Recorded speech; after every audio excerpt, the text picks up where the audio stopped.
Women always say they want a vulnerable guy. He's got to be emotionally available and he's got to be vulnerable. And I couldn't get with the guy and be a long-term relationship with the guy who's not vulnerable with me. And so what guys do is they come back at me and go, well, vulnerability can be a strength. Fuck you. No, it can't. By definition, vulnerability is not a strength. It is a weakness. Go look it up. It's in the dictionary. I didn't create the word.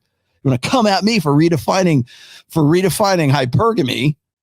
But when I say, well, let's go look at the definition of vulnerability, go, well, we're taking this subjectively. It's all relative. No, it's like whatever you want it to be. No, it's not. And the reason for why vulnerability will always be a weakness is because it predominantly sets what your personality is. Are you this vulnerable, emotional soul?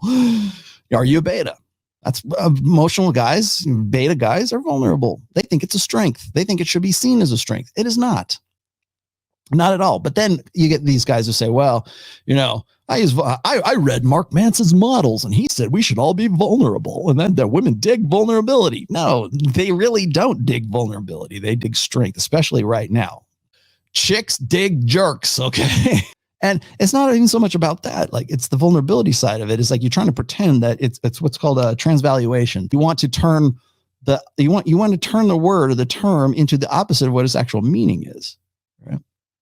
Well, everybody needs to be vulnerable. Well, the only time, and this goes to the flash of alpha. So now I've clarified that, right? So the only time vulnerability is actually sexy to women is when they think they're the only ones that can bring it out of you. And for that to happen, you have to already have pre-established that your predominant character is I'm a stoic alpha male who kicks ass, takes names, bodybuilds, does Krav Maga, former military, got my shit together. And I'm just I'm this impenetrable soul that only this woman here, Beauty and the Beast, right? Only this woman here can bring out in me.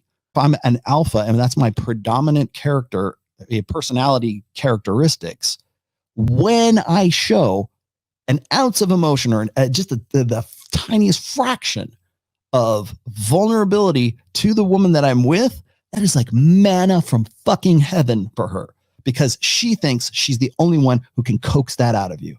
And that, my friends, is superior kung fu when it comes to game.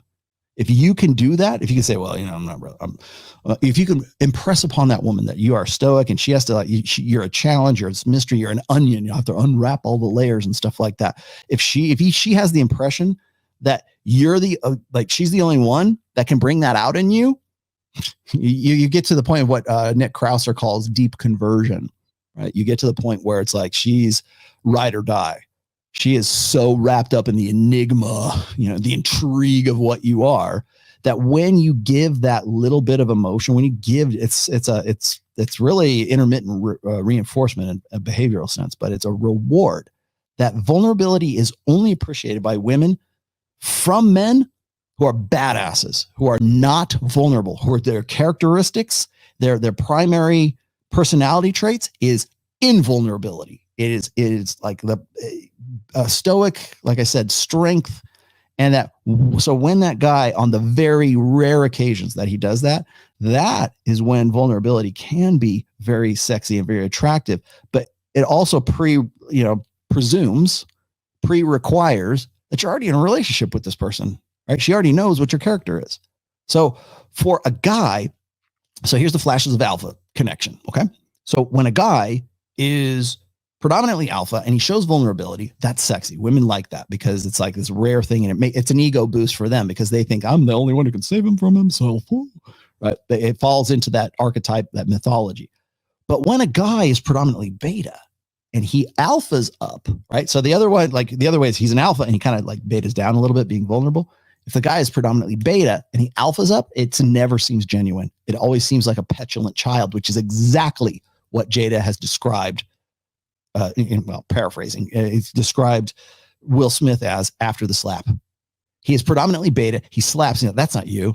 What are you doing that for? Why are you trying to be something you're not? That's incongruent with what my perception of you is. And my perception is confirmed now. You're a chump. You're a beta. You're lashing out here. That's not who you really are. Will Smith, you would have just backed down and been a pussy. Right? Now, so he's fucked. He's kind of like, he's damned if he does and he's damned if he doesn't. And so At that point, you have to make the decision. Is the fallout worse to deal with her bullshit, or is the fallout worse to deal with Chris Rock's bullshit? And the stuff that's going to come down. And clearly he made his decision. But Will Smith's predominant personality characteristics is he is a beta. He is a chump. He pedestalizes her. Clearly he pedestalizes womankind, buys into all her bullshit, buys into